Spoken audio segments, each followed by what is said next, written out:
জাতির কাছে বলতে চাই, ওসমানের জন্য মায়া কান্না করে লাভ নাই। তার আমল সে নিয়ে চলে গেছে, লক্ষ লক্ষ মানুষের দোয়া পাইছে। এখন আমাদের যেটা দায়িত্ব, সে বারবার বলেছে যে আমার হত্যাকারীদের বিচার করতে হবে। আমি যদি হত্যা হয়ে যাই, একটাই আবদার, একটা সুষ্ঠু বিচার করে দেখায়েন। আবেগের বক্তব্য দিচ্ছেন, তোমাকে বিদায় দিতে আসি না, এই সকল কথা অন্য লোকেরা বলবে, আমি বলবো, সাধারণ লোক বলবে। রাষ্ট্রের দায়িত্ব যে থাকবে, তে দীপ্ত কণ্ঠে বলবে তোমার বিচার করব, তোমার আসামিদেরকে ধরে দৃষ্টান্তমূলক শাস্তি দেব, এতদিনের আলটিমেটাম দিলাম, চেষ্টা করব। এটা হবে রাষ্ট্রের প্রধানের বক্তব্য। রাষ্ট্রের প্রধান কোনো আবেগ দিবে না, ঠিক না? ভুয়া আবেগ আমরা শুনতে চাই না। আবেগ মোটিভেশন দেওয়ার বহুত লোক আছে, ওটা পাড়া মহল্লার লোক ওই কথা বলবে। আপনারা বিচার করে দেখান, হিম্মত থাকলে আসামি নিয়ে এসে দেখান, কোথায় আছে দেখান। একদল কোথার থেকে বলতেছে দেশের থেকে বাইরে চলে গেছে, আরেক দল বলছে দেশে আছে। এত বিভ্রান্তিকর কথা আমরা শুনতে চাই না। আমরা ওসমান হাদির বিচার দেখতে চাই। কত লোক তো 100 বছর বাঁচলো, কত লোক 50 বছর রাজনীতি করে ফাটায় ফেললো, এমপি হলো, মন্ত্রী হলো, হেন কিছু হলো না। 3 বারের প্রধানমন্ত্রী, 5 বারের রাষ্ট্রপতি, এগুলা ডায়লগ শুনছি না আমরা। কিন্তু আল্লাহর বান্দা 32 বছর বয়স পাইল, কি করছে? ইসলামের পক্ষে ছিল, শানিত যুক্তিতে ইনসাফের পক্ষে কথা বলতো, বাংলাদেশকে ভালোবাসতো, আল্লাহ আল্লাহ রসুলকে উপরে তুলতো, ইমানের পক্ষে ছিল, LGBTQ সমকামিতার বিপক্ষে কথা বলেছে, সে ইনসাফের পক্ষে কথা বলেছে। আল্লাহর বান্দাকে আল্লাহ কবুল করছে, ঠিক না? বয়স হিসাব করো, তোমার আমার বয়স হিসাব করো, 32 হতে কত বাকি, অথবা 32-এর পরে কত বেঁচে ফেললাম। কিন্তু আল্লাহ কবুল করলে কেমনে 13 বছর এই জায়গায় যায়, ঠিক না? এক জুমার দিনে আক্রান্ত হয়ে আল্লাহ 7 দিন কেন রাখলেন? অনেক ভাবলাম, তৎক্ষণাৎ তো মরতে পারতো। ইয়াংরা চিনতো, অনেক মুরব্বীরা চিনতো না। আল্লাহ 7 দিনে সব মুরব্বী পর্যন্ত পৌঁছাইতে থাকে। হাই হাই, এই ছেলে বলে কিরে, এই ছেলে বলে কিরে, যা বলে তাই তো আগুন, যা বলে তাই তো বারুদ, ঠিক না? আমি আপনাদের কাছে বলতে চাই, প্রিয় ভাইয়েরা, আপনারা শপথ নেন আল্লাহ রাব্বুল আলামিনের জন্য ডেডিকেটেড হওয়ার, কোরআনের জন্য ডেডিকেটেড হওয়ার। হাদির আবেগ বিক্রি করলে হবে না। আমরাও এই বক্তব্য দিয়ে আপনাদের কাছে কেবলমাত্র একটা আবেগ সৃষ্টি করবো, এটার কোনো লাভ নাই। হাদিকে অ্যানালাইসিস করেন, 3টা জিনিস তার সাথে ছিল। শহীদি তামান্না, এটা হৃদয় থেকে না আসলে হয় না। জীবন আল্লাহর জন্য দিয়ে দিব, এটা কথায় কথায় বলা এত সোজা না। 2 নম্বর যুক্তিগুলা দেখেন, শানিত যুক্তি, তুখার মেধা, তার প্রয়োগ। আপনি আজগুবি একটা কথা বলবেন, খালি হই হই করবেন আর গরম মারবেন, এই দিন নাই। আপনার যুক্তির পিঠে অকাট্যতা এবং আপনার দালিলিক ভিত্তি থাকা লাগবে, ঠিক না? 3 নম্বরে ইনসাফ, মানসিকতা। আল্লাহ বলেছেন ইন্নাল্লাহা ইয়ামুরুকুম বিল আদলি ওয়াল ইহসান। আল্লাহ দায়িত্ব দিয়েছেন তোমাকে আদালতের পক্ষে থাকতে হবে। You will be the last person, তুমি হবে পৃথিবীর শেষ ব্যক্তি।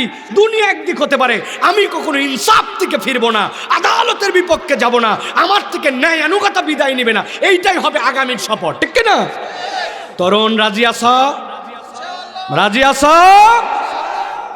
আল্লাহ কবুল করবেন, আল্লাহুম্মা আমিন। আমরা ওসমানের জন্য দোয়া করবো ইনশাআল্লাহ। তাহলে একটা জবানও বন্ধ রাখবেন না, সকলে আমার সাথে সমস্বরে বিতাড়িত শয়তান থেকে আশ্রয় প্রার্থনার নিয়ত করে আমরা কোরআনে প্রবেশ করি। সকলে পড়েন আউযু বিল্লাহি মিনাশ শাইতানির রাজিম, বিসমিল্লাহির রাহমানির রাহিম। ইন্নাল মুত্তাকিনা ফি জান্নাতিন ওয়া উয়ুন উদখুলুহা বিসালামিন আমিনিন ওয়া নাযা'না মা ফি সুদুরিহিম মিন গিল্লিন ইখওয়ানান আলা সুরুরিম মুতাকাবিলিন। আল্লাহ রাব্বুল আলামিন বলছেন, ঠান্ডা মাথায় বোঝেন, দুনিয়াতে রব্বুল আলামিন সৃষ্টির শ্রেষ্ঠ হিসাবে মানুষকে প্রেরণ করলেন, কিন্তু মানুষ হলেই কেবল সৃষ্টির শ্রেষ্ঠ হওয়া যায় না। ওই মানুষ তো এমন মানুষও আছে আল্লাহ যার ব্যাপারে বলেছেন পৃথিবীর বাহিমাতুল আনআম যেগুলা তার থেকেও সে নিকৃষ্ট হয়, শ্রেষ্ঠত্বের সাথে সম্পর্কিত হলে তার স্ট্যাটাস চার্টটার মধ্যে একটাই তাকে থাকতে হবে। এখানে কথা বলতেছে কে এই জায়গায়?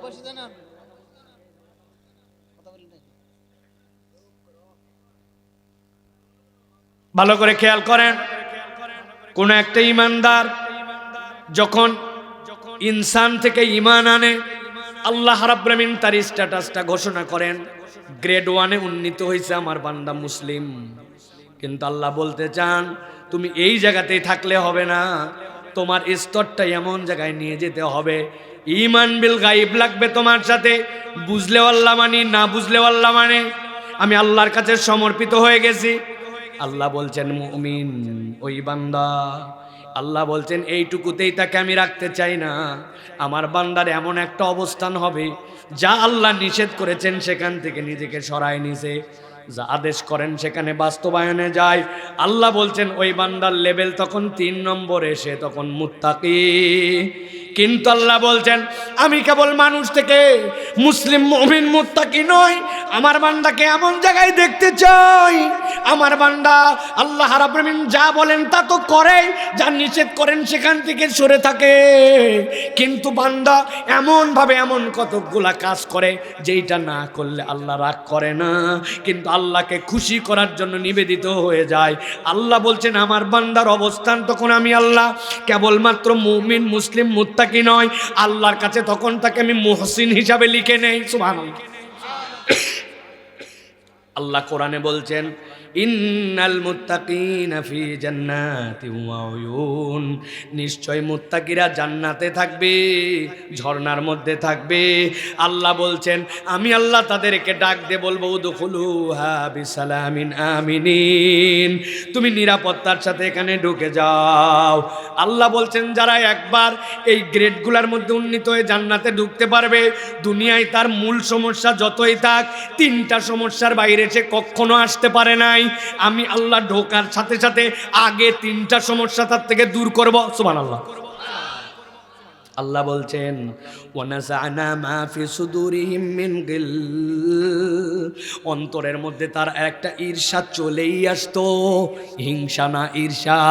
একসাথে 2 জন কোচিং করলো, অমুকের ছেলেটা চান্স পাইছে আপনি খুশি, কিন্তু আমারটা যে পায় নাই এর জন্য মনে ব্যথা, একটা ঈর্ষা কাজ করে।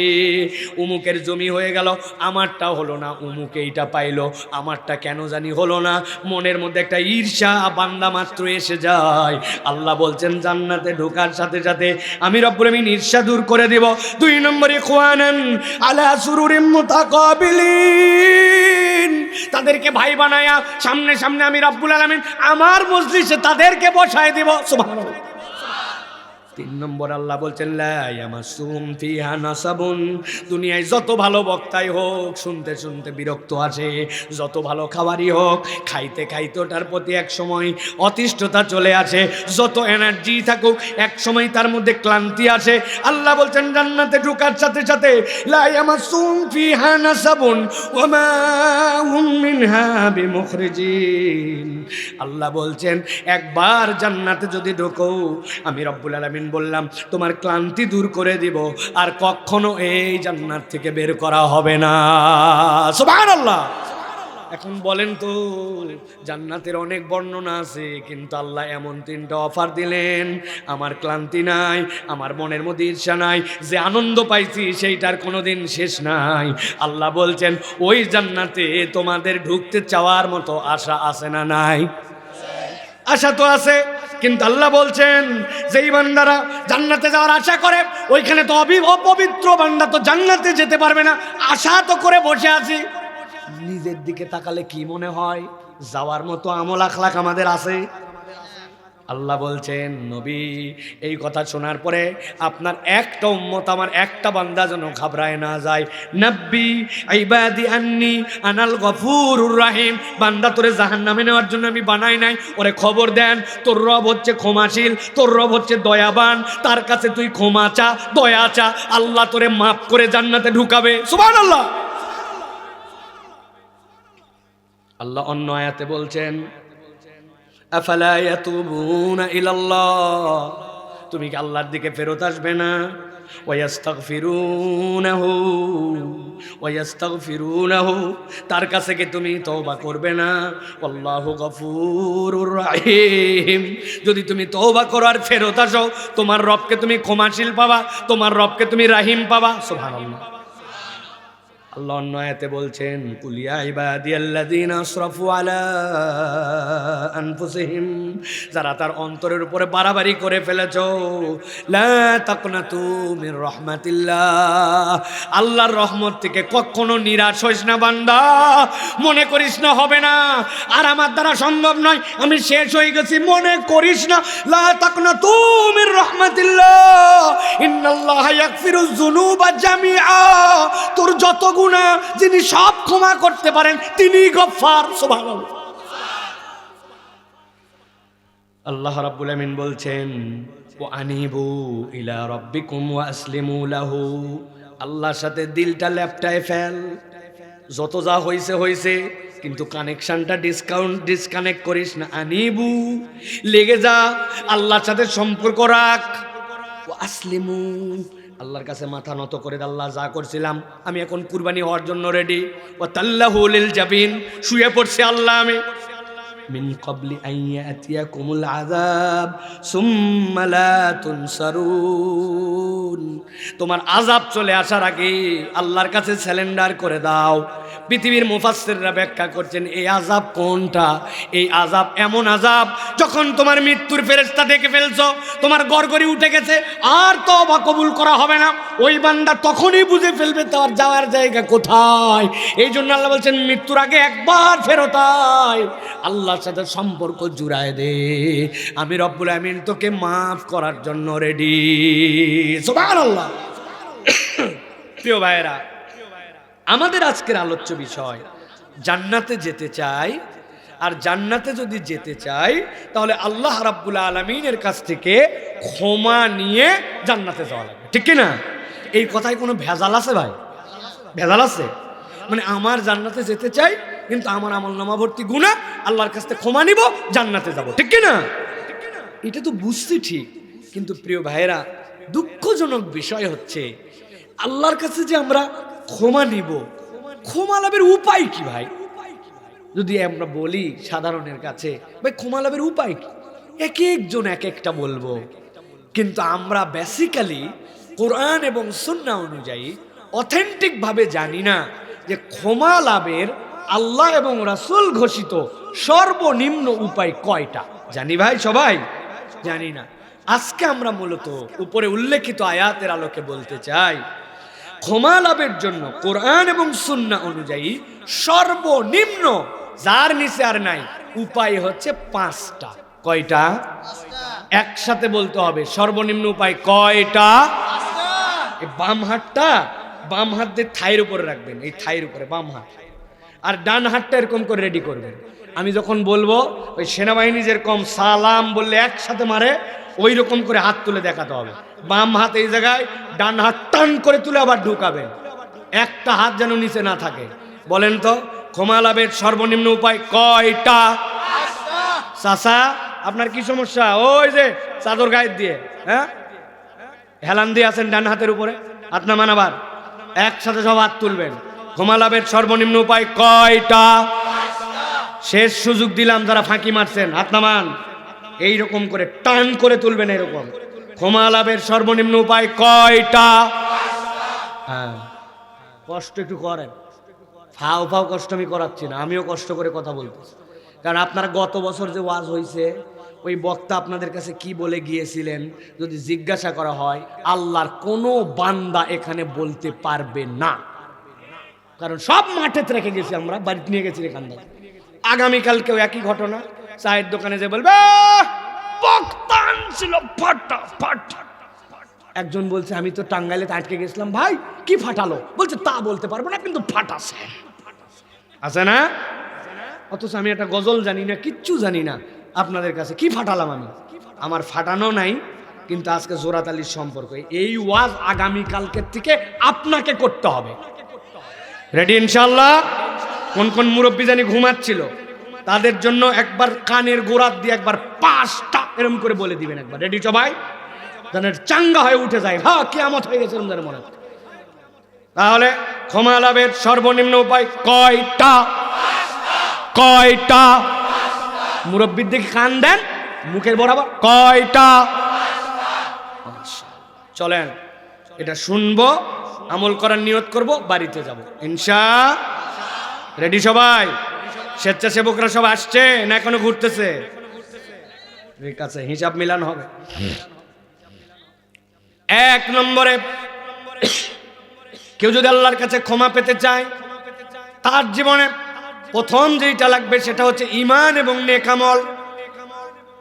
আল্লাহ বলছেন, নবী বলেন, সূরা ফাতহের মধ্যে আসছে, কোরআনের 48 নম্বর সূরা 29 নম্বর আয়াতে আল্লাহ বলছেন, ওয়াদাল্লাহুল্লাযীনা আমানু ওয়া আমিলুস সলিহাত মিনহুম মাগফিরাতাও ওয়া আজরান আযীমা। আল্লাহ বলছেন, নবী আমি আপনার উম্মতের জন্য আমি নিজেই আল্লাহ হিসাবে তাদের কাছে ওয়াদা করলাম। আমার আল্লাহর ওয়াদা করা লাগে। যিনি ওয়াদার স্রষ্টা তার ওয়াদা করা লাগে না। দুনিয়ার মানুষ ভক্কর চক্কর ওয়াদা করে। আল্লাহ এটা বোঝানোর জন্য বলছেন, তোমরা ওয়াদা করো, আল্লাহ ওয়াদা করেন। তা আল্লাহর ওয়াদার একটা পার্থক্য আছে। আপনি বাড়ির থেকে যাওয়ার সময় বাচ্চার কাছে ওয়াদা করে গেছেন, বাবা বাজার করে আসার সময় তোমার জন্য ললিপপ আনবো। বাজারের ঠেলায় ললিপপ আনার কথা ভুলে যায় বাপেরা, হয় কিনা? বউয়ের সাথে সেই রকম ভালোবাসা, হঠাৎ হঠাৎ আবেগ বাইরে যায়। হাতের দিকে তাকাইছে, তাকায় বলছে, বউ সেই বিয়ের পরের থেকে তোমার ঘড়িটা, তোমার চুরিটা দেখি ব্যবহার করতে করতে চিকন হয়ে গেল। আল্লাহ দিলে এবার ধান ভালো হয়েছে, ধান উঠলে তোমাকে নিয়ে চলে যাবো লেঙ্গা। যাওয়ার পরে স্বর্ণকারের দোকানে এটা দিয়ে ভাঙবো, আধা ভরির মতো সোনা দিব, দিয়ে এই চুরি আর চিকন আমার দেখতে মনে হয় না, তোমার চুরিটা এবার মোটা বানান লাগবে। এইটা বলার পরে আবেগের সম্পর্ক শেষ। হঠাৎ করে খবর পাইছে উনি 22 ক্যারেট সোনার ভরি 2,15,000। এরপরের থেকে বইয়ের চুরির দিকে আর তাকাই না। আসেনি ভাই? আমার আল্লাহ রাব্বুল বলছেন, আল্লাহ তোমার সাথে এরকম কোন ভক্কর চক্কর ওয়াদা করেন না। ওয়াদাল্লাহুল্লাযীনা আমানু, আল্লাহ বলছেন আল্লাহ ওয়াদা করতেছেন তাদের সাথে যারা ঈমান আনে। আর আল্লাহ বলছেন ওই ঈমান এনে বসে থাকে না, ওই ঈমানের সাথে ওয়া আমিলুস সলিহাত, নেক কাজ করে। আল্লাহ বলছেন আমি আল্লাহ ঘোষণা দিলাম, মিনহুম মাগফিরাতাও ওয়া আজরান আযীমা। আমি আল্লাহ বলে দিলাম তাদের সাথে আল্লাহর ক্ষমা জড়িত হয়ে গেল, ঈমানের সাথে নেক আমল যুক্ত হলো, আল্লাহ তাকে ক্ষমা করে দিলেন। সুবহানাল্লাহ বলেন। আজরান আযীমা, মুফাসসিররা ব্যাখ্যা করছেন আজরান আযীমা একটাই, আল্লাহ ওই বান্দাকে জান্নাতে তার দিদার দিয়ে দিবেন। এখন আমরা মনে করছি সহজ ব্যাপার হুজুর, ঈমানও আছে নেক আমলও আছে। এখানে যারা আমরা আল্লাহর কাছে বুক ফুলাই এইটুকু তো বলতে পারি আমরা ঈমানদার, ঠিক কি না? কিন্তু নেক আমল আছে কিনা আমাদের সাথে? আসেনি? আছে হুজুর, আছে আছে। কি কি আছে বলেন? নামাজ পড়ি, রোজা রাখি, হজ যদি ফরজ হয় করবো, যাকাতও দেই, নামাজ রোজা হজ যাকাত এগুলা আমাদের নেক আমল, ঠিক কি না? এত আওয়াজ দিয়ে ঠিক বলেন না ভাই, আগে একটু হিসাব বরাবর করেন। আমি আপনার কাছে বলতে চাই, নামাজ রোজা হজ যাকাত এইগুলা নেক আমল নয়। কি সাংঘাতিক কথা! নামাজ রোজা হজ যাকাত নেক আমল না? নেক আমল আবার কোনটা? মুরব্বীরা উত্তর দিবেন না। একটা উদাহরণ দেই, আপনারা এখন বুঝবেন। শুধু তরুণ আর যুবকরা বলো, তোমাদের এলাকায় কোনো প্রাইমারি স্কুল, হাই স্কুল আছে? আছে? 4টা প্রশ্ন এবার দেখো তো মিলে কিনা আমাদের এলাকার স্কুলের সাথে। ওই স্কুল যদি প্রাইমারি বা হাই স্কুল হয়, তার একটা ঢোকার সময় আছে, তার একটা স্কুলের ড্রেস আছে, ওই স্কুলের পরীক্ষা দেওয়ার পরে ওই স্কুলের পাস মার্ক আছে। এখন তোমার এলাকার এক ছেলের ঘুম ভাঙে না, স্কুলের টাইম 7টায়, 7:30টায়, 8টায়। ওই ছেলে বলছে যাদের যাওয়ার সময় তখন তারা যাবে, আমি যখন উঠবো তখন যাব। চলবে তো? ওই স্কুলের উপরের ড্রেস ব্লু কালার, নিচে কালো প্যান্ট। ওই বলছে যার বাপ মা ফকির তারা ওটা পরাবে, আমার বাপ বিদেশে থাকে, আমার সাদা আছে, কালো আছে, পাঞ্জাবি আছে, ফতুয়া আছে, টি শার্ট আছে, জ্যাকেট আছে, এক এক দিন এক একটা পরে যাব। হবে হবে? ওই ছেলে পরীক্ষাতে 20 পাইছে 100-র মধ্যে, বলছে ওটাই আমার পাস মার্ক, লিলে না লিলে না লে। চলবে? আপনি এইটুকু যদি বুঝে থাকেন, এবার আপনারে বুঝাই, ইসলাম যদি একটা স্কুল হয়, আল্লাহর দেওয়া পদ্ধতি হয়, নবী বলছেন বুনিয়াল ইসলাম ওয়ালা খামসিন, ইসলামের একটা বেজ আছে, ইসলামের একটা ভিত্তি আছে, ইসলামের একটা মৌলিক রোকন আছে। তুমি যদি মুসলিম পরিচয় দাও, তোমার সালাত আদায় করা লাগবে, স্কুলের টাইম আছে, আল্লাহ তোমার টাইম বলে দিয়েছেন। তুমি যদি মুসলিম হও, তোমার যদি রোজা ফরজ হয়, রোজা রাখা লাগবে, তোমারও ড্রেস আছে, আল্লাহরও সিস্টেম আছে। তোমার যদি সম্পদ হয়, যাকাত দেওয়া লাগবে, হজ ফরজ হলে হজ করা লাগবে। এইটা তোমার জন্য 33 পাস মার্ক, এর নিচে গেলে তোমার পাস মার্ক নাই। তাহলে যেই কাজ করলে কেবল নাম টিকে থাকে, যেই কাজ করলে পাস মার্ক পাওয়া যায়, ওইটাই কি একমাত্র ভালো কাজ হতে পারে? তাহলে নামাজ রোজা হজ যাকাত ভালো কাজ, কিন্তু একমাত্র ভালো কাজ নয়। যদি হতো আল্লাহ তো বলেই দিতেন। এই জন্য আল্লাহ বলছেন আল্লাযীনা আমানু ওয়া আমিলুস সলিহাত, বান্দা ভালো কাজ বুঝো, ভালো কাজ বুঝো। এইটা না থাকলে তো তুমি তোমার পরিচয় দিতে পারবা না, ঠিক না? নবী বলছেন লিল মুমিন আলাল মুমিনি সিত্তু খিসাল, একজন মুমিনের জন্য আরেকজন মুমিনের নিম্নে 6টা দায়িত্ব আছে। অসুস্থ হয়েছে চিনি না, এই জন্য যাইও না, না না না, তুমি তো একই স্কুলের ছাত্র, তুমি আল্লাহর বান্দা, সুযোগ থাকলে অসুস্থকে দেখতে যেতে হবে। সুযোগ পাইছো, জানাজায় চলে গেছো, রাস্তাটা একটুখানি ময়লা হয়ে গেছে, রাস্তাটা একটু তোমার দেখছো বিপজ্জনক, তুমি রাস্তার কষ্ট দূর করে দিছো, আলহামদুলিল্লাহ বলছে, উত্তর দিয়ে দিছো। আল্লাহ নবী বলছেন এইগুলাই এমন কাজ যেইগুলা বান্দাকে তার আল্লাহর ক্ষমার ট্রাকের মধ্যে উঠায় দেয়। রাস্তার মধ্যে বান্দা উঠে যায়, ওই বান্দা নিজের আমল বাড়ানোর জন্য চেষ্টা শুরু করে দেয়। ওই বান্দা মসজিদে যাওয়ার পরে বসে যেতে পারে, এমনি বসে না, 2 রাকাত দুখুলুল মসজিদ পড়ে, 2 রাকাত তাহিয়াতুল মসজিদ পড়ে। ওই বান্দা যদি সুযোগ পায়, বুধবার দিন বন্ধুরা এক হয়েছে, আয় দোস্ত আয়, প্রত্যেকবার শুধু মাহফিল করলে হবে না, আমার এলাকার মসজিদ ইমাম সাফ করে, মুয়াজ্জিন সাফ করে, খাদেম সাফ করে, এইবার আমরা সবাই মিলে মসজিদটা পরিষ্কার করে দেব।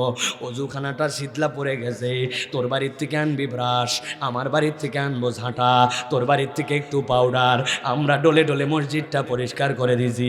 5-7টা শীত পার হয়ে গেছে, মসজিদের কার্পেটটা ধোয়া হয় নাই, জায়নামাজটা মসমসা হয়ে গেছে, আমরা একটু পরিষ্কার করছি, ফ্যানগুলা সাফ করে দিয়েছি। কোন মানুষটা যেন বিপদে পড়ছিল, তার জন্য একটু আগায় গেছি। কোন চাচাটা যেন অসুস্থ, ডাক্তার দেখাবে সামর্থ্য নাই, চাইতেও পারে না, 10 জন মিলে একটু 100 টাকা তুলে ম্যানেজ করে দিয়েছি। আমি কল্যাণের দিকে কাজ করতে শুরু করেছি।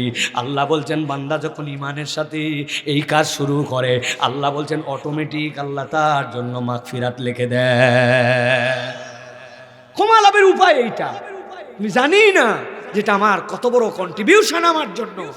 আল্লাহর পক্ষে কাজ করা, দ্বীনের পক্ষে থাকা, কোরআনের পক্ষে থাকা, আল্লাহ আল্লাহ রসুলের পক্ষে যারা, আমি তার পক্ষে থাকা, এটাও আপনার জন্য একটা ইবাদত, ঠিক কি না? 1 নম্বরে ঈমান এবং নেক আমল, মনে থাকবে তো? 2 নম্বরে আল্লাহর কাছে যদি ক্ষমা পেতে চাই, আল্লাহ বলছেন ক্ষমা পাওয়ার জন্য উপায় হচ্ছে আল্লাহর কাছে ক্ষমা চাওয়া লাগবে। মনোযোগ দেন, ঠান্ডা মাথায়, এই জায়গায় দিলের বুঝ নেওয়ার মতো কথা আছে।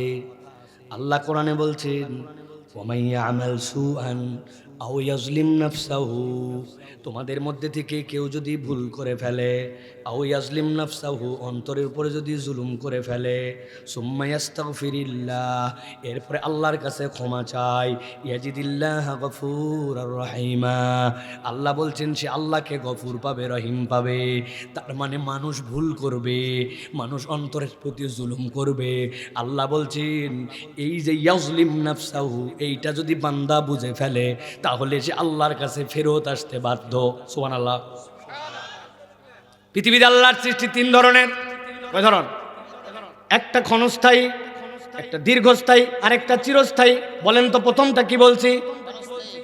মুরগি আপনার সামনেই হলো, একটু বড় হওয়ার পরে মা বলছে মেহমান আসছে ধর, আপনি জবাই করে দিলেন, হলো আপনার সামনে জবাই করলেন আপনি, তাহলে সৃষ্টি আল্লাহর কিন্তু ক্ষণস্থায়ী। আপনি দেখছেন পেঁপে গাছটা বাড়িতে পেঁপে দেওয়ার পরে মরে গেল, কলা হওয়ার পরে ওই কলা কেটে দিয়ে ভিতরের ঘুঙুর বাইর করে পর্যন্ত খাইয়ে ফেললাম, হলো আমার সামনে, চলেও গেল আমার সামনে, ক্ষণস্থায়ী, ঠিক কিনা? এরপরে দুই নম্বরটা বলছি দীর্ঘস্থায়ী। ওই আসমান আল্লাহ সৃষ্টি করছেন, কবে করছেন জানি না, শেষ হবে কিনা? হবে, কিন্তু আমি কবে হবে জানি না। চন্দ্র সূর্য হইল কবে আমি জানি না, কিন্তু সৃষ্টি হয়েছে। কিন্তু এটা যে শেষ হবে, তাহলে এহনিল মানফুস, এইটা যে তুলার মতো উড়বে, এইটাও সত্য, ঠিক কিনা? তিন নম্বরে একটা সৃষ্টি হচ্ছে চিরস্থায়ী সৃষ্টি। কি সেইটা? আল্লাহ বলছেন নবী আপনি জানায় রাখেন, আলমে আরওয়াতে ওদেরকে আমি ডাক দিয়েছিলাম, সৃষ্টি করার পরে সবগুলাকে একসাথে একটা পিপিলিকার হালত, ওই রকম হালত হাদিসের মধ্যে যেটা আসছে ওখানে ছিল। তাদেরকে বলেছিলাম আলাস্তু বিরাব্বিকুম ক্বালু বালা, তোমরা কি তোমার রবকে স্বীকার করো কিনা? সব রূহ বলেছিল হ্যাঁ আল্লাহ। আল্লাহ বলছেন ওই রূহকে তোর মায়ের পেটে দিলাম, দুনিয়ায় সৃষ্টি করলাম, এরপরে আমি আল্লাহ মৃত্যু নামক যানবাহন নিয়ে আসলাম, এরপরে তোকে পরকালে নিয়ে গেলাম। রুহু কিন্তু ওই যে আল্লাহর কাছে স্বীকার করে আসছে, চলতেছে জার্নি, চলতে চলতে কবরে গেছি, হাসরে গেছে, মিজানে গেছে, বিচার ফায়সালা শেষ। আল্লাহ বলছেন খালিদিনা ফিন্নার আও খালিদিনা ফিল জান্নাহ, জান্নাতে ঢুকবি অথবা জাহান্নাম। ওই যে আরওয়াতে সৃষ্টি, আর জান্নাতে যাওয়ার পর আল্লাহ বলছেন আর বের করা হবে না। তার মানে ওইটা সৃষ্টির শুরু হয়েছে, শেষ কবে আল্লাহ যারা কেউ জানে না। আল্লাহ বলছেন ওই রুহের জগতে জিন আর ইনসানের রুহটাই একমাত্র আল্লাহর ওইখানে ওই স্বীকারোক্তি নিয়ে আসছিল, বাকিগুলো আল্লাহর অটোমেটিক হুকুমের গোলাম। আল্লাহ বলছেন ওই রুহ তুমি ভাবো না তোমার শেষ হয়ে যাবে, সুযোগ নাই, আল্লাহর মুখামুখি তোমার হয় লাগবে, তোমার ডেস্টিনেশনে তোমার যাওয়াই লাগবে। আল্লাহ এই জন্য বলছেন ওমাইয়া আমাল সুআন আও ইয়াজলিম নাফসাহু, তোর অন্তর তো স্বীকার করে আসছিল রব আল্লাহ, কিন্তু ওই অন্তর বিভিন্ন ধোকায় পড়ে ডানে গেছে বামে গেছে। আল্লাহ বলছেন এখন দায়িত্ব কি? সুম্মা ইস্তাগফিরিল্লাহ, সহজ দায়িত্ব আল্লাহর কাছে ইস্তেগফার কর। আমি আল্লাহ জানাই দিলাম ইয়াজিদিল্লাহ গফুর রহিমা, তুই তোর রবকে দয়াময় ক্ষমাশীল পেয়ে যাবি। তাহলে আমাদের আল্লাহর কাছে ইস্তেগফার করা লাগবে তো ভাই। হুজুরের তো জানাই কথা, জানা কথা জেনেই আমি বলতেছি, বুঝে সুঝে আপনার কাছে বলতেছি, ক্ষমা চাওয়া লাগবে জানি, কিন্তু আমরা যেমনে ক্ষমা চাই ওটা একটা স্বয়ং বেয়াদবি। কেমনে চাওয়া লাগবে শিখি নাই। আসসালামু আলাইকুম ওয়া রাহমাতুল্লাহ, আসসালামু আলাইকুম ওয়া রাহমাতুল্লাহ, আল্লাহুম্মা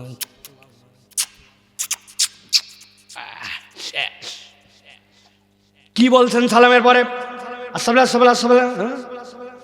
আস্তাগফিরুল্লাহ, এইটুকু পর্যন্ত বলেন নাই। কি এইটা আপনার? ওই হুজুর ক্ষমা তো যা লাগবে এমনে। দুইটা উদাহরণ সেট করে দিয়ে যায়, মাথার মধ্যে ঢুকায় রাখবেন। আপনার এলাকায় ইউনিয়ন পরিষদ আছে, ইউনিয়ন পরিষদ থেকে বয়স্ক ভাতা দেয়, চেয়ারম্যানের কিন্তু একটা অনুমতি লাগে, ওয়ার্ড কাউন্সিলের থেকে আবার একটু পাওয়ার পেনশন নিয়ে যাওয়া লাগে। বাপরে গরম এর। চেয়ারম্যান সাহেব দেখা করতে আসছে, কি জানলাম আব্দুল গফুর নামে এক লোক আসছে, এর নাকি বয়স্ক ভাতা লাগবে। চেয়ারম্যানকে একটু ব্যস্ত আছি, 5 মিনিট পর পাঠাও। গমের হিসাবটা মিলাচ্ছি কাউন্সিলরদের সাথে, এই সময় আউটের লোক ঢুকান যাবে না, কাবিখার প্রজেক্টের ভাগ বাটোয়ারা আছে, ঠিক না? সব চেয়ারম্যানের নাই, কিছু কিছু আছে। সব কাজ শেষ, বলে মুরব্বী ডাক দাও। মুরব্বী ভিতরে ঢুকছে। আসসালামু আলাইকুম চেয়ারম্যান সাহেব, আমার নাম আব্দুল গফুর, আমার বয়স হয়েছে 70, আমার কিন্তু একটা বয়স্ক ভাতা সার্টিফিকেট দরকার, দয়া করে তাড়াতাড়ি দিয়ে দেবে। গেলাম, আসসালামু আলাইকুম। চেয়ারম্যান বলছে ধর ধর তো ধর। কি বললো রে? বলছে কি বললো মানে যা বলার বলিছি। ভাব দেখেন চেয়ারম্যানের কি পাওয়ার আর কি ক্ষমতা, কিন্তু বেয়াদবের মতো বলছে, হর করে বলছে, এই জন্য চেয়ারম্যান লোড নিতে পারে না। কথা বলেন।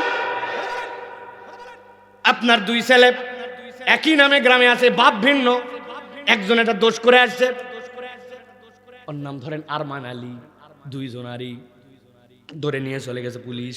ওর বাপের তো মাথা খারাপ, কি রে যায় থানায়, দেখে বাহিরে ডাইজেস্টের মধ্যে লেখা আরমান আলী, পিতা আব্দুল গফুর মাতব্বর। আরে আব্দুল গফুর মাতব্বরের বেটা ছাড়া আমার নাম হচ্ছে অমুক, আর ওটা হচ্ছে আব্দুল গফুরের ছেলে, দুইজনের এক নাম, ভুল করে ধরে নিয়ে গেছে পুলিশ। থানায় চলে গেছে, উনি ওসির জন্য অপেক্ষা করতেছে। যাওয়ার পরে প্রুফ দিবে, এই যে আমার ন্যাশনাল আইডি কার্ড, এই যে আমার বেটার সার্টিফিকেট, যা আপনি যাকে ধরে আনছেন সেই লোক এই লোক নয়। ওসি সাহেবের কাছে এই কথাটুকু শুধু বলবে। ওসির কি পাওয়ার আর কি ক্ষমতা আর কি ঘোড়া, আপনি তো সবই বোঝেন। ওইখানে যাওয়ার পরে এখন যেই লোকের বেটা আটকাইছে, ও ওসির সামনে যাওয়ার পরে বলতে চায়, আমার বেটা নাম মানে আমার নাম কিন্তু আব্দুল গফুর, আপনি ভুল করে চলেছেন, একজনকে ব্যাপার থেকে আপনার খবর হয়ে যাবে, কিন্তু তারা তাকে ওকে বাইর করে দেন। পুলিশ বলবে পরে দেখা যাবে কি ঘটনা, আগে একে বাম। কথা ঠিক কিনা? আমি এর থেকে বেশি আর বোঝাতে পারবো না ভাই। সাধারণ একটা মানুষের পাওয়ার নাই, তার কাছে আপনার এক্সকিউজ উপস্থাপনের জন্য আপনি তাড়াহুড়া করেন, এলোমেলো করে বলেন, আদবের সাথে না বলেন, ওই লোক খেপে যায়। আর আমার সারা জীবনের গুনাহ মাফ নেওয়ার জন্য আল্লাহর কাছে আমি দাঁড়াইছি, আমার হাতে সময় নাই। এরকম বেয়াদব বান্দা আছে না নাই? কারা তারা? আমি এক নম্বর, আমি এক নম্বর।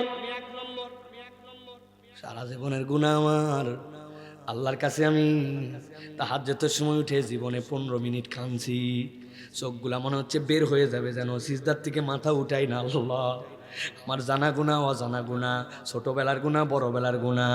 প্রাইভেট পড়তে যাচ্ছিলাম, ঢেল মারছিলাম বড়োয়ের কাছে, ওইখান থেকে 2টা বড়ই খাইছিলাম, অমুকের আম গাছ থেকে আম পাড়ে খাইছিলাম, ইচ্ছা করে আল্লাহ গরু ছাগলের খুঁটি ঢিল করে রাখছিলাম যাতে উঠে পাশের খেতে একটু খাইতে পারে।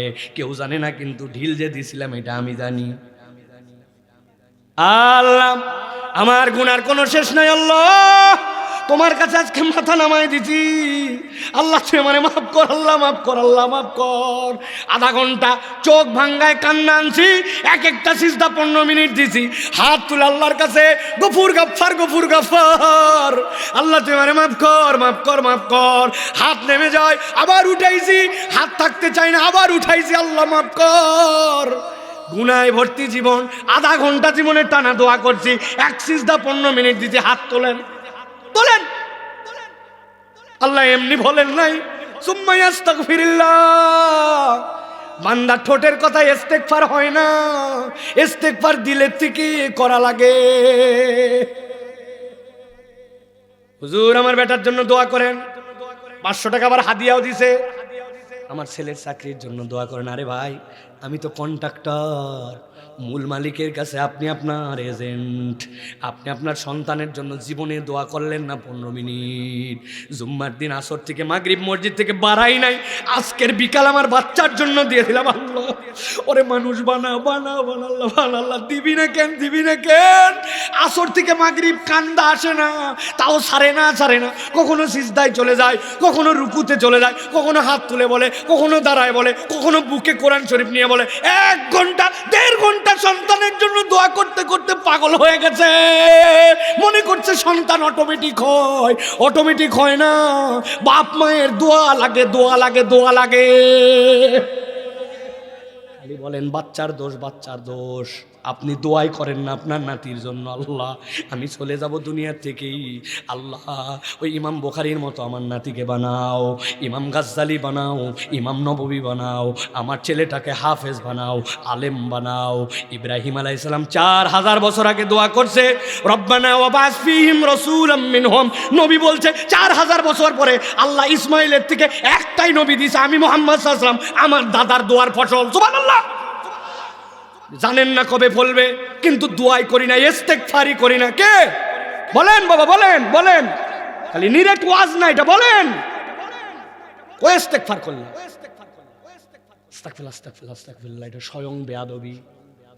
নবীজি 70 বারের উপরে ইস্তেগফার করলো, আর আমি মনে করলাম আমার গুনাহ খাতাই নাই বোধহয়, আমার হাতে টাইম নাই, I have not enough time. বাপরে, চায়ের দোকানে বসে মোবাইলের দিকে তাকায়া, ওই টিভির দিকে তাকায়, সময় তার শেষই হয় না, স্ক্রল করে করে করে। বল বেটা বল, জীবনে কোনোদিন শেষ পাইছিস এই ঘুতানি?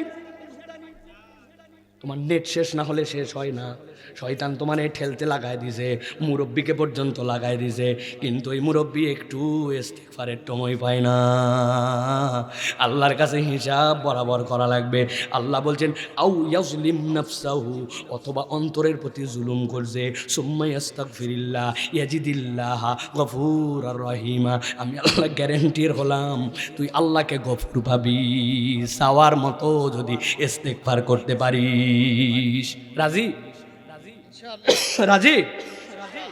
ভক্কর চক্কর ইস্তেগফার না, সিজদায় চলে যাব আল্লাহর কাছে হাত তুলে কায়মনোবাক্যে টাইম বের করে। এটা অপশনাল না, এটাই মেজর, এটাই মেজর, এটাই পাস তো সব পাস, এটাই ফেল তো নির্ঘাত জাহান্নাম। 2 টাকা কম হতে পারে, 2 লোক কম দাম দিতে পারে, 2 তো খারাপ খাই থাকতে পারি, কিন্তু 1 সেকেন্ড জাহান্নামে থাকতে পারবো না। হিসাব বরাবর করো ভাই, হিসাব বরাবর করো। জুলুমের আর একটা লেয়ার, সেটা পরে বলতেছি। 2 নম্বরে আল্লাহর কাছে ক্ষমা চাওয়া, মনে থাকবে তো ভাই? 3 নম্বরে আল্লাহ বলছেন, তুমি যদি আল্লাহর কাছে মাপ পেতে চাও তাহলে তওবা করো। গুলাই ফেলি আমরা অনেক সময় ইস্তেগফার আর তওবা, মাল ফারকু বাইনাহুমা, এই 2টার মধ্যে পার্থক্য কি বুঝে উঠতে পারি না। আল্লাহ কোরআনে বলে দিচ্ছেন, সূরা শুরা 25 নম্বর আয়াত, 43 নম্বর সূরার মধ্যে আল্লাহ বলছেন, ওয়া হুয়াল্লাযী ইয়াকবালুত তাওবাতা আন ইবাদিহি, তিনি সেই আল্লাহ যিনি বান্দার থেকে তওবা কবুল করেন, ওয়া ইয়াফু আনিস সাইয়্যাত, তার গুনাহ খাতা মাফ করে দেন, ওয়া ইয়ালামু মা তাফআলুন, তিনি সেই আল্লাহ তুমি যা করো সব যিনি খবর রাখেন। সুবহানাল্লাহ। এই আয়াতের ব্যাখ্যায় ইবনে আশুর রহমতুল্লাহি আলাইহি, ইবনে কাসির রহমতুল্লাহ আলাইহি এমন আবেগ দিয়া লেখছেন, এইটুকুই হচ্ছে বান্দাকে মাফ করার জন্য আল্লাহর শ্রেষ্ঠ কথা কোরআনে, ওয়া ইয়ালামু মা তাফআলুন, বান্দা তুই যা করছিস সব আমি জানি। কে জানে? বলেন না কে জানে? একটু আদর করে বলেন না কে জানে? লাভ কি? জানার লাভ কি? জানার লাভ হচ্ছে যে আমি ভিক্ষুক আপনার বাড়িতে গেছি, আপনি বলছেন মাফ করলাম, মাফ কর, ডিস্টার্ব করিস না, টাকা নেই। চিন্তা করছেন না, দেখ এই গ্রামে 30 ঘর, টার্গেট আগের থেকেই ছিল যে 10 ঘর দিবে না, অভ্যাস নাই, কিন্তু 20 ঘরে পাবো, ঠিক না ভাই? কিন্তু আল্লাহ বলছেন আমার বান্দাকে আমি বললাম, ও বান্দা তুই যা করছিস সব যেরকম কেউ জানে না আমি জানি। আবার আমার বান্দার কাছে এটাও পরিষ্কার, ওই বান্দার আমি ছাড়া কোনো মাবুদ নাই, এটা তো স্বীকার করে আমার কাছে ঢুকছে সে। যেই আল্লাহ ছাড়া তারা কেউ মাফ করতে পারে না, ওই আল্লাহ সব জানে, মানে আল্লাহ বান্দার সব মাফ করতে রাজি। সুবহানাল্লাহ। আল্লাহ বলছেন কাজ কি? তওবা। তওবা মানে কি? ছোট্ট একটা উদাহরণ দিয়ে কেবল বলে সংক্ষেপ করি, তওবার কনসেপ্টটা মাথার মধ্যে ঢুকায় রাখবেন। আল্লাহ বলছেন তুবু ইলাল্লাহি তাওবাতান নাসুহা, আল্লাহর কাছে তওবাটা করো নাসুহা তওবা। কনসেপ্ট পরিষ্কার করেন। নাসুহা তওবা মানে যেই তওবার মধ্যে 2টা জিনিস আছে। কয়টা? সবাই বলে কয়টা? মুজামুল ওয়াসিতের ভিতরে আরবি পণ্ডিতরা বলছেন এই শব্দটা নাসুহা শব্দটা 2টা ধাতু থেকে আসছে, হয় নাসাহাতুন অথবা নাসাহাতুন। নাসাহাতুন মানে ফিরে এসে পাকা করা। বলেন কি? পাকা করা। পাকা করা মানে কি? চুরি একটা আপনি মনে করছেন ভাঙবো, 2 চুরি মিলে একটা বানাবো, স্বর্ণকারের কাছে নিয়ে গেলে অ্যাসিডের মধ্যে দিয়ে দিবে, দেওয়ার পরে যত খাদ আছে সব চলে যাবে। শুধু যাবেই না, খাদ যাওয়ার সময় আপনার চোখ কান নাক সবগুলা জ্বলায় দিয়ে যাবে। গেছেন কোনোদিন স্বর্ণকারের দোকানে? এমন অ্যাসিড। নাসাহা মানে বান্দা ফিরে আসছে, পাকা করছে। বান্দা তোর সম্পর্ক নষ্ট হয়ে গেছিল, অনেক দিক লেগে ভেজাল হয়ে গেছিল। বান্দা কোন তোর আল্লাহর সাথে তুই সম্পর্কটা পাকা করে ফেল। আরেকটা হচ্ছে নাসাহাতুন। নাসাহাতুন মানে হচ্ছে জোড়া লাগানো। কেমন জোড়া লাগানো? টাঙ্গাইলে যারা মহিলার আওয়াজ শুনতেছেন, যাদের নাতি নাতকুর হয়েছে, পোতাপুতি হয়েছে, পোতাপুতির খবর পেটে আসার পরে, নাতি নাতনির খবর আসার পরে নানা নানি দাদা দাদির কিছু প্রস্তুতি আছে। নানিদের প্রস্তুতি কি? অন্তত পক্ষে কিছু কাঁথা বানানো লাগবে, ঠিক কিনা? কাঁথা কি দিয়ে বানায় আপনার এলাকায়? আমাদের এলাকায় আমার মাকে দেখছি, আমার নানিকে দেখছি, আমরা তো 7 ভাই বোন, পিটাপিটি আমাদের। আমার নানিকে বাড়ির যে পুরাতন শাড়ি, পুরাতন লুঙ্গি, পুরাতন চাদর, এটাই হচ্ছে কাঁথার চালান। পরপর করে শাড়ি ধরছে, প্রাত করে ছিঁড়ে যায়। টান দিছে, সাথে সাথে লুঙ্গি ফরফর করে ছিঁড়ে যায়, চাদর ছিঁড়ে যায়, ঠিক কিনা? প্রথমে দিছে সুন্দর শাড়িটা, তারপরে দিছে মধ্যে চাদর, আবার এই পারে দিছে লুঙ্গি দিয়ে, প্রথমে বড় বড় ফোঁড় দিয়ে দিয়ে সেলাই করছে। করার পরে এরপরে ছোট ছোট টোপ দিয়ে সোনামুখী সুই দিয়ে সুন্দর সুন্দর করে সেলাই করে যখন ওই 3টা পড়পড়া মাল এক জায়গায় হয়েছে, এখন 6 মাস বাচ্চা মতে আর হাগে আর প্রত্যেক দিন ধোয়, ওরে টান দিয়ে ছিঁড়বে কারো সাধ্য নাই, ঠিক না? আল্লাহ বলছেন তুবু ইলাল্লাহি তাওবাতান নাসুহা। বান্দা তোর সাথে আল্লাহর সম্পর্ক ভেঙে গেছে, টেনশন করিস না, ফেরত আয় আল্লাহর কাছে, ভাঙা সম্পর্ক জোড়া লাগাও। আমি রব্বুল আমিন তোর তওবা নিতে রাজি। কেমন রাজি? তোর গুনাহ খাতা মাফ করে তোরে জান্নাতে ডাইরেক্ট ঢুকাবো। কিন্তু আমাদের তওবা ভক্কর চক্কর। আমরা আল্লাহর কাছে ফেরত আসি সিজনে সিজনে, লোক দেখানিতে, ধান্দাবাজিতে। চিন্তাই করছি রোজা শুরু হয়ে গেল, নামাজ না পড়লে কেমন দেখায়, এই জন্য নামাজ পড়ছি, আবার কয়দিন পরে বাদ দিয়ে দিব। এর নাম তওবা নয়। জনগণের সামনে দাঁড়ায় বলছে আগামীতে, অতীতে যা করছি করছি, এবার দেখেন বাম্পার করে ফেলবো। বদমাইশ, তুই এরকম বহু বাম্পারের ইশতেহার দিছিস, আমরা তোরে চিনা ফেলাইছি, ঠিক না? আপনি তার পক্ষে আবার স্লোগান মারেন উমুক ভাইয়ের চরিত্র ফুলের মতো পবিত্র, নামাজ পড়েনি বিগত 40 দিন, ফজরের জামাতে 1 ওয়াক্ত।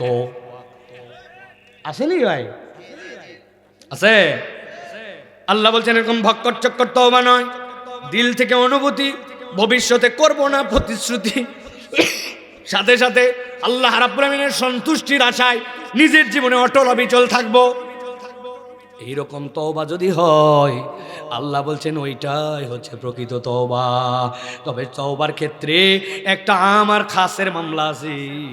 বান্দার হক নষ্ট করলে আল্লাহর কাছে আগে বান্দার হকের হিসাব দিয়ে তওবা করা লাগবে। গড়পড়তায় পার করার সিস্টেম আল্লাহর কাছে নাই। বাপ মরে যাওয়ার সময় বলে গেছিল বোনের জমি দিয়ে দিস, উনি 2 বার হজ উমরা কমপ্লিট করছে, বোনের জমি দেয় নাই। এখন বিরাট বড় পাগড়ি লাগায় খালি আল্লাহ মাফ কর, আল্লাহ মাফ কর। আল্লাহ বলবে আয়, খালি আয়, বাটাম ঝরঝরা করা হবে, ঠিক না ভাই? ছেলে মেয়ের মধ্যে ইনসাফ করে জমি দেয় নাই, মেয়েদেরকে ডাক দে বুঝ দিছে, বাবা হজে যাচ্ছি রে, তোর জন্য সোনা দানা নিয়ে আসবো, গয়নাগাটি যা লাগবে আনবো, মা বিয়ের সময় খরচ করছি, ফিরতে পারি কিনা জানি না। তোর 2 ভাই আর তোরা 1 বোন 10 বিঘা জমি ছিল, তোদেরকে সবচেয়ে ভালো জমিটা রাস্তার ধারে 1/2 বিঘা দিলাম, তোর ভাইদের সাথে মিলেমিশে থাকিস বলে টলে হাজি পাজি মার্কা কাম করে মক্কায় চলে গেছে। বোন মেয়েরে দিছে 1/2 বিঘা, ছেলেরে দিছে 9 বিঘা। মক্কায় যায়, খানায় কাবার সামনে ওরে কান্না। লোকজন চিন্তা করছে এত কান্দে কেন, কি দোয়া করে দেখি তো আল্লাহ। আশার আগে একটু ভুল করে আল্লাহ জমি উল্টা পাল্টা করছি, বুঝছেন বদমাইশ। আল্লাহ তোমার কাছে হাজির হয়েছি, খানায় খাবার দেখলে সব গুনাহ মাফ হয়। আল্লাহ আল্লাহ ফেরেশতা পাঠায় না, সিস্টেম থাকলে ঠাড়ায় তাৎপর দিয়ে বলতে ব্যাক কল, কানতে কানতে তুই মক্কার চত্বরে বন্যা আনিস, কিয়ামত পর্যন্ত হাওয়া পাস, হায়াত পাস। কিন্তু বান্দার হক নষ্ট করলে বান্দার হক আগে ফেরত দিতে হয়, না হলে আল্লাহ মাফ করে না, ঠিক না? 2 নম্বর করে রাস্তা খাইলা, দেশ খাইলা, জনগণের টাকা খাইলা, ব্যাংক খাওয়া করে দিলে, এখন সুফি সাজতেছ। হ্যাঁ, বাটাম একটাও মাটিতে পড়বে না। চাচারা মুরব্বীরা বাড়ির যা একটু ইনসাফ করে হিসাব করেন, দাড়ি কিন্তু পাকে গেছে, যাওয়ার সময় হয়ে গেছে। কবরে যাওয়ার পরে কোনো উকিল পাওয়া যাবে না কিন্তু, কেননা অধিকাংশ উকিলরাই জাহান্নামে চলে যেতে পারে। আল্লাহ মাফ করুক, আল্লাহ মাফ করুক। এটা এই বলা উচিত না, কিন্তু বললাম আর কি, অনেক মিথ্যার পক্ষে উকিলরা লড়ে। এই জন্য বাবারা হিসাব করেন, খালি মিশামিশি খালি তসবির উপরে চামড়া উঠাই পেলেন না। আস্তা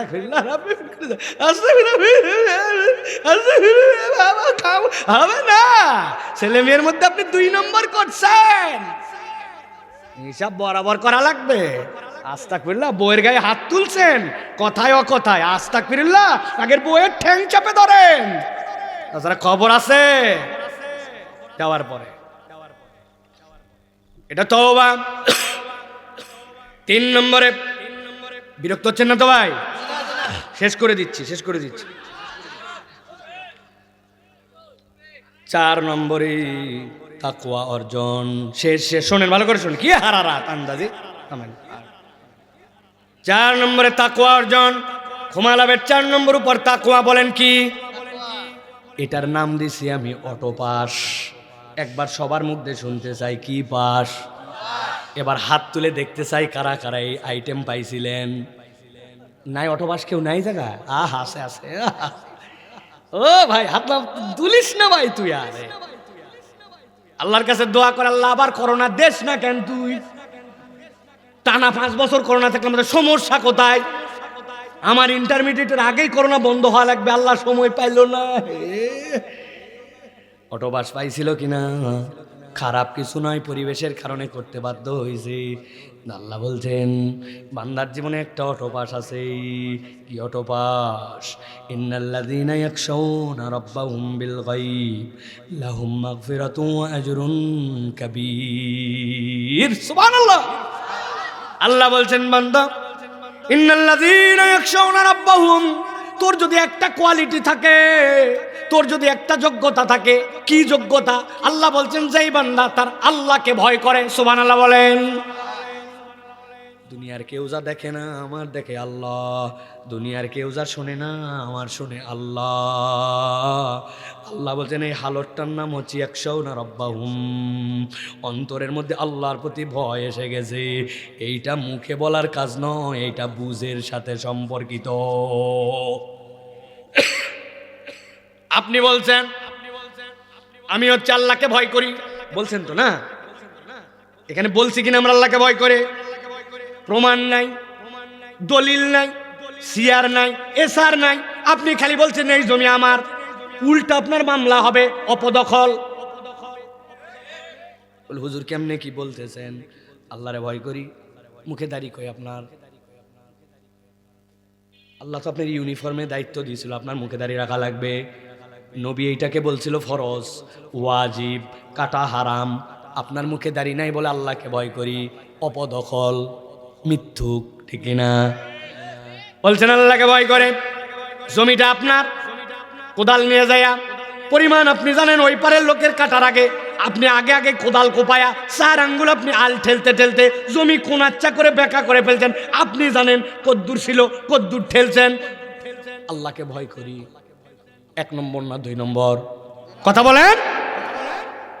আল্লাহ বলছেন আল্লাহকে ইবাদত করো। 2 নম্বর দায়িত্ব দিলাম, ওয়াবিল ওয়ালিদাইনি ইহসানা, বাপ মার সাথে বেয়াদবি করতে পারবা না। আল্লাহ বলছেন কদ্দূর পর্যন্ত? ওয়ালা তাকুল্লাহুমা উফ। উফ শব্দ বলতে পারবি না তো বাপের সাথে। তোর বাপ হিন্দু হতে পারে, তোর বাপ অন্য ধর্মাবলম্বী হতে পারে, আল্লাহ বলতেছেন তার সাথে পর্যন্ত সুন্দর করে ব্যবহার করো। বলছে কথা বললেই গন্ডগোল হয়, এই জন্য কথা বলায় বাদ দিলাম। আল্লাহ বলছেন ঠাড়ায় থাপ্পড় দিব, কথা বলা বাদ দিবি মানে?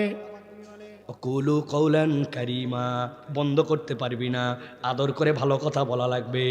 আপনি বেয়াদবের বেয়াদব সন্তান, আপনার বাপ মা আপনার প্রতি অসন্তুষ্ট, আপনি বলছেন আমি আল্লাহকে ভয় করি। 1 নম্বর না 2 নম্বর? দাবি না অপদাবি? কথা বলেন না রে ভাই, দাবি না অপদাবি? আল্লাহ অটোমেটিক এমনি মাফ করবে না। আল্লাহ বলছেন ইন্নাল্লাযীনা ইয়াখশাউনা রাব্বাহুম, আল্লাহকে ভয় করে, ভয় করার মতো ওইটা দিলের মধ্যে ঢুকানো লাগবে।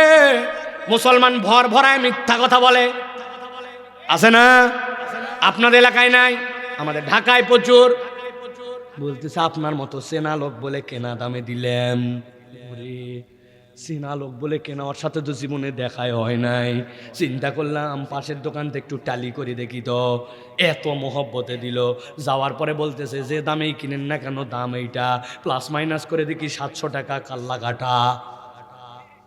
দোকান হালাল মাল হালাল, লাভ করাও হালাল, কিন্তু এই হালাল মাল হারাম বলে বেচে দিল। আছে না নাই? আমার আল্লাহ বলতেছেন ইন্নাল্লাযীনা ইয়াখশাউনা রাব্বাহুম বিল গায়ব, অন্তর থেকে আল্লাহকে ভয় করা লাগবে। ভয় করা মানে আল্লাহ যা বলছি ওইটার বরখেলাপ করি না, আল্লাহ যা নিষেধ করছে ওইটা আমি করি না। মহিলা মাহফিলে আসলে ওরে পর্দা, বাপ রে বাপ, ঢাকায় ঢুকায় ঝুপুর ঝাপুর, উপর দিয়ে আবার এক্সট্রা চাদর। কিন্তু উনি ঈদের দিন যখন, উনি বিয়ের দিন যখন, উনি যখন বাজারে যায় তখন উনি 3 পিস, যদিও বলে 1 পিসের খোঁজ পাওয়া যায় না, ওটা দড়ির মতো পেঁচাতে পেঁচাতে গোলাদের নিচে নেমে গেছে। খালি ছেলে মানুষের দেশ, তুই টাকা লুকা আছে না?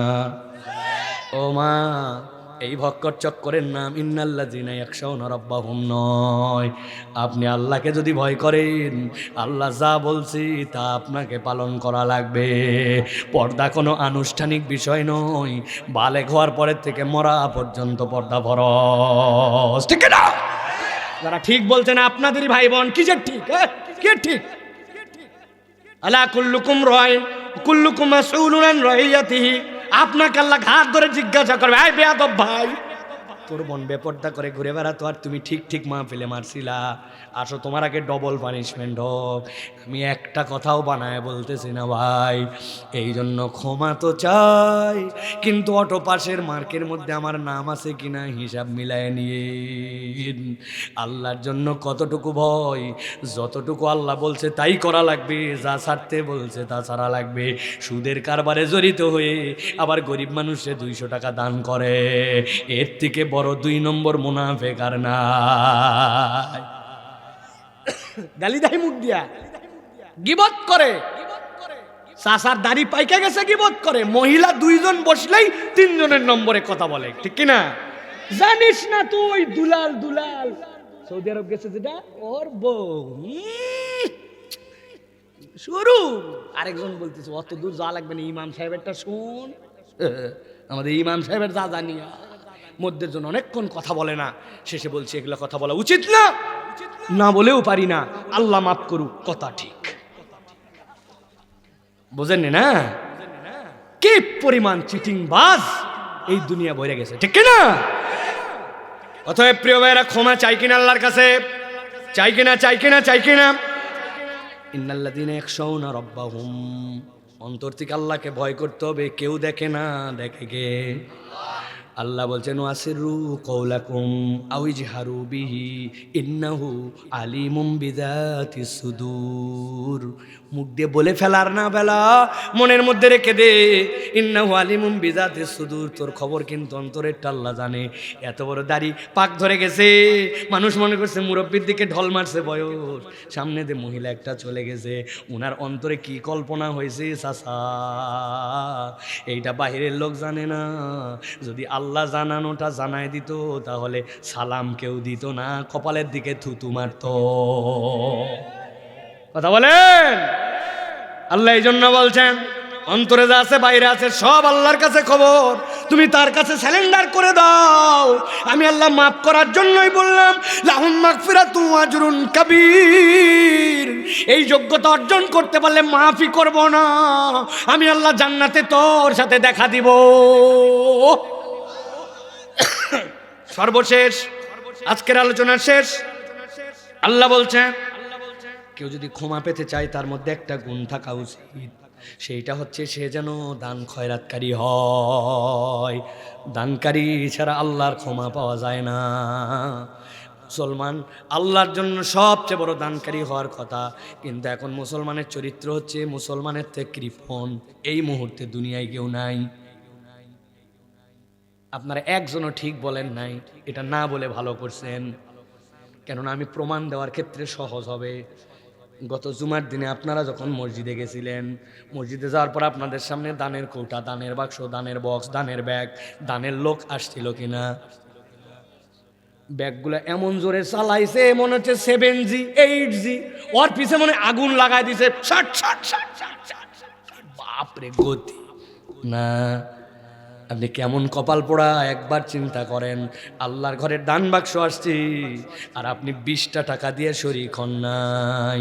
হাত তোলালে সবাই ফাঁসে যাবেন, অধিকাংশ ফাঁসার সম্ভাবনা আছে। আপনি বলছেন আমি ছাত্র মানুষ হুজুর, হ্যাঁ কেমনে এত টাকা দিবা? এই বেয়াদব ছাত্র গেল না, তুমি বেয়াদবি করো না। তোমার কথা আমার জানা আছে, তোমার এক বন্ধু আসছিল চায়ের দোকানে, চায়ের অর্ডার দিছে 2 জন, 2টা বিস্কুট খাইছে, আবার কয় দোস্ত একটা কেক খাওয়া লাগবে। খাওয়ার পরে বলছে দোস্ত তুই মানি ব্যাগে হাত দিচ্ছিস মানে? আমার এলাকায় আসে তুই বলছে দোস্ত রাখ, আজকে অনেক দিন পরে দেখা, আমি দিব। কই তুই দিবি না? আমি দিব। আমি দিব না, তুই দিব। ধাক্কা ধাক্কি করতে করতে দোকানদার বলছে 2 জনই দেন। কথা বলেন।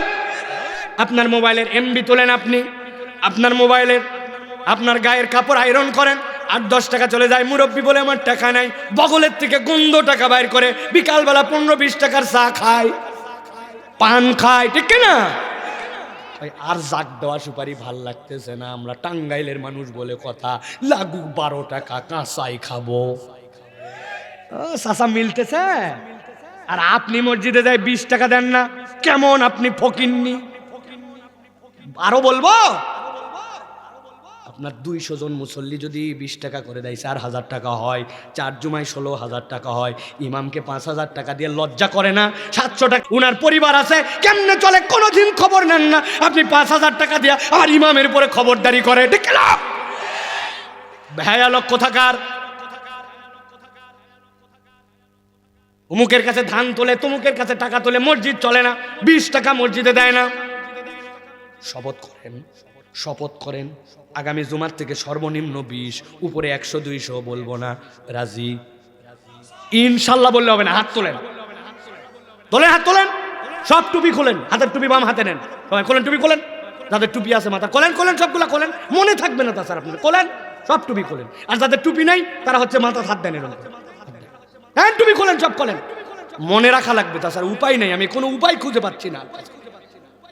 আল্লাহর ঘরে টাকা দেয় না। আমার মুয়াজ্জিন বলতেছে হুজুর এই জুমায় 17টায় 1 টাকার নোট আসছে। আমি বললাম কি সাংঘাতিক, কোন একটা ভালো লোক নিশ্চয় গুনে গুনে 1 টাকার নোট দান করছে। বলতেন না না হুজুর, এত ওয়াজ করার পরে ওই 1 টাকা দেওয়া অন্য লোক এখনো আছে। হাই, আমি চিন্তা করছি আরে ওয়াজই করবো না, এই ওয়াজই করবো না। চিন্তা করছেন আপনি, এত বলার পরে পরিবর্তন নাই। অথচ দান খয়রাত মানুষকে আল্লাহ রাব্বুল আলামিনের আযাব থেকে বাঁচায় দেয়, আল্লাহ বান্দাকে ক্ষমা করে দেয়। সুবহানাল্লাহ বলেন। 1 টাকা বাড়ায় না, কি কঞ্জুস। অথচ আল্লাহ বলছেন ও মিম্মা রাযাকনাহুম ইউনফিকুন, তোর রিজিক তো আমি দিছি, ব্যাক কল। যে ব্যাংকের থেকে চেক দিয়ে টাকা তুলতেছেন, উমুক করছেন, তুমুক করছেন, আল্লাহ যদি না দেয় মনে করেন এই 3টা আঙ্গুল একদিন একটু দূরি দিয়ে আচ্ছা মতো একটা পেঁচ দিবেন, এটা বাইন্ডা, এরপরে সকালবেলা বউকে বলবেন আজকে আলু ভর্তা আর পান্তা ভাত, এই 3 নখ বান্দা খাইয়েন তো।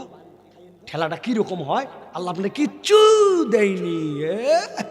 সকালবেলা উঠেছেন চোখটা খালি একদিন বন্ধ হয়ে যায় জানি, অথবা একদিন প্র্যাকটিস করবেন মাঝে মাঝে, একদিন চোখের উপর দিয়ে একেবারে পুরোপুরি কাপড় বাঁধতে সারাদিন নিয়ত করে 12 ঘন্টা অন্ধ হয়ে ঘুরবো। ঠেলা, আল্লাহ কিছু দেয়নি, টের পেয়ে যাবেন একদিনে, সারা জীবনের জন্য কপাল সিজদায় থাকবে। আর যেগুলো নামাজ কালাম পড়ে না বলবে যে মানুষ 2 দিক দিয়ে খায়, একটা মুখ আর একটা নাক। মুখেরটা তো তুই বাজার সদাই করে খাস, নাকেরটা তো কিনে খান না, অক্সিজেনটা তো তুই নামাজ পড়বি না, সমস্যা নেই। দেখাই ওকে সামনে দিয়ে নিয়ে আসে, পেছন দিয়ে কোন করে তুই নিঃশ্বাস নিবি না, খালি 2 মিনিট বাসবে। বলে দিয়েন যে বেশি নড়াচড়া করলে ছাইড়ে দিস, এটা টাইট দেওয়ার জন্য শিখালাম। হ্যাঁ ইয়ার কি মারেন আপনি, আল্লাহর নিয়ামত খুঁজে পান না, না আল্লাহ রাব্বুল আমিনের কাছে আপনার নিবেদিত হতে মন চায় না, না পকেটে আপনার টাকা বাড়ায় না, কবরে নিয়ে যাবেন সবগুলা। কবরে মানুষ কিচ্ছু নিয়ে যেতে পারে, শুনলে অবাক হবেন। কবরে একটা জিনিস নিয়ে যায় আপনি মনে করেন কি বলেন তো? হ্যাঁ আমল না, মানে ওগুলা তো আছে, ওগুলো তো আপনি এত হাইপোথেটিক কথা বলতেছেন। টাকা পয়সা উমুক তুমুক এগুলো নিয়ে যেতে পারে, লাঠি সোটা অস্ত্র নিয়ে যায় একটা জিনিস, কি কোন তো ভাই, এই যে গায়ের কাফন। না জি না, ওই কাফন ওই লোকের না, আপনি জানেন না, ওইটা আপনার বাইসে থাকা লোকদের জন্য। ওই লোক যদি ল্যাংটা হয়ে যায় মানুষ লজ্জা পেয়ে যাবে। এই জন্য আল্লাহ এই শরীয়ত দিছেন, ওইটা আপনার আমার জন্য। যদি কাফন দিয়েই ঢাকানোর পুরা নিয়ম থাকতো, ওদের যুদ্ধের পরে এক সাহাবীকে ঢাকতে যায়, পা বাড়ায় যায়, মাথা ঢাকলে পা বাড়ায়, পা ঢাকলে মাথা বাড়ায়। আল্লাহ নবী বলছেন ঘাস টাস দিয়ে ওরকম করে কবর দিয়ে দাও, ওর পুরা কাপড় লাগে নাই। যদি লাগতো নবীজি কাপড় ম্যানেজ করে দিতেন। তার মানে কাপড়ও মুর্দার না, কাফন আমাদের জন্য, ওর কিচ্ছু নাই, ঠিক না?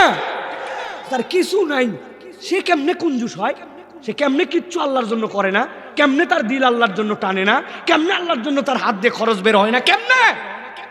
কবরে নিয়ে যাবেন। আল্লাযী জামা মালাহু আদাদা, খালি টাকা কামাই করে আর গুনে, খালি গুনে আর গুনে, বগলে রাখতে রাখতে গন্ধ করে ফেলছে চাচা টাকা। আর ফকির মিসকিন আসলে বলে তোরা এত এত চাওয়ে না, লাভ বাইরে গেছে, এত ফকির মিসকিন বাড়ছে, সমাজটা শেষ হয়ে গেল। কাজ করে খেতে পারিস না, তুমি দুটা কাজ দাও, 2 টাকা দিয়ে আবার কাজ দেওয়ার গল্প শুরু করছো। আম্মা সাইলা ফালা তানহার, ওই কি করবে না করবে আল্লাহ বুঝবে, তোমার কাছে চাইছে তুমি দিয়া দাও মিয়া, তুমি তো কাজ দিতে পারো না, তো তোমার 2 টাকার এত ডিমান্ড কেন?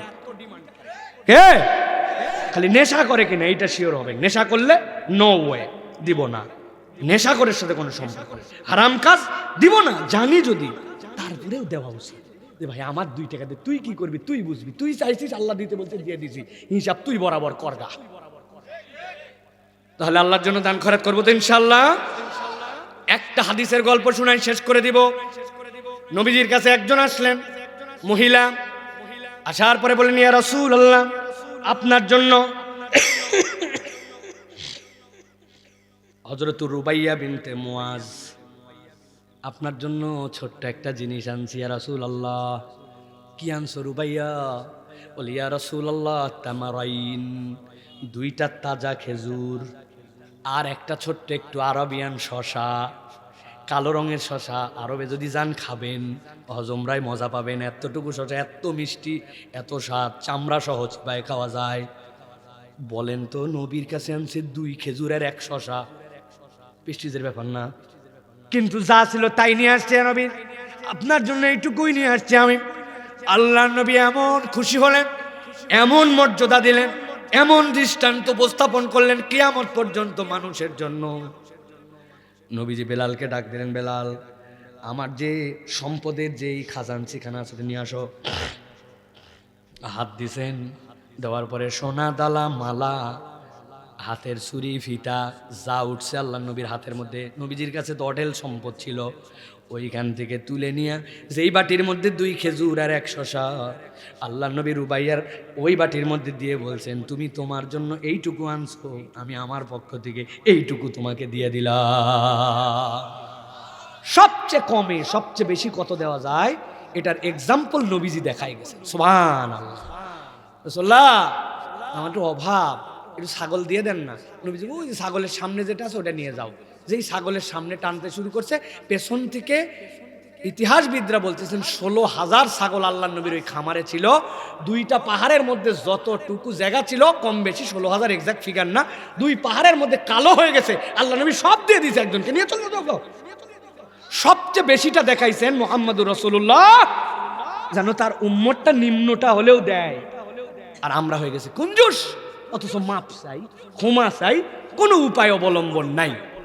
তাহলে 5টা জিনিস: ঈমান, নেক আমল, ইস্তেগফার আল্লাহর কাছে মনের মতো করে চাওয়া, তওবা ফেরত আসা, জোড়া লাগানো, খাশিয়াত আল্লাহর ভয়, আল্লাহ যা বলছেন ওটা পালন করে, যা ত্যাগ করতে বলছেন ওটা বাদ দিয়া দান খয়রাত। আল্লাহ যেন আমাদেরকে কবুল করেন, আল্লাহ আমাদের আশা বসাকে যেন কবুল করেন।